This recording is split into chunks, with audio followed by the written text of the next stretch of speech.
ইরানের 3টি পারমাণবিক স্থাপনায় আমেরিকান যুদ্ধ বিমান বোমা হামলা চালিয়ে বলে নিশ্চিত করেছেন যুক্তরাষ্ট্রের প্রেসিডেন্ট ডোনাল্ড ট্রাম্প, যা ইরান ইসরায়েল চলমান সংঘাতের মধ্যে উত্তেজনা কয়েক গুণ বাড়িয়ে দিয়েছে। ট্রাম্প তার পোস্টে লিখেছেন, ইরানের ফোর্দ নাতাঞ্জ আর ইস্পাহানের পারমাণবিক ঘাঁটিতে সফলভাবে হামলা হয়েছে এবং হামলা শেষে সব বিমান এখন ইরানের আকাশসীমার বাইরে আছে। এদিকে আনুষ্ঠানিকভাবে ফোর্দ নাতাঞ্জ ও ইস্পাহানের হামলার কথা স্বীকার করেছে ইরান দেশটির কর্মকর্তারা। গণমাধ্যমে বিষয়টি জানিয়েছে।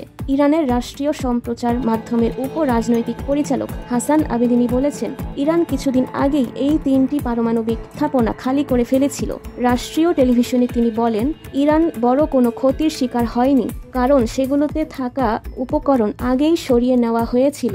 এখন ইরান পাল্টা জবাবে ওই অঞ্চলের মার্কিন সামরিক স্থাপনাকে টার্গেট করতে পারে। ইরান আগেই সতর্ক করেছিল যে কোনো মার্কিন হামলা আঞ্চলিক যুদ্ধের ঝুঁকি বাড়বে এবং ইরান এর উচিত জবাব দেবে। মাইমুনা ইসলাম চিতনি, বার্তাবাহক 24।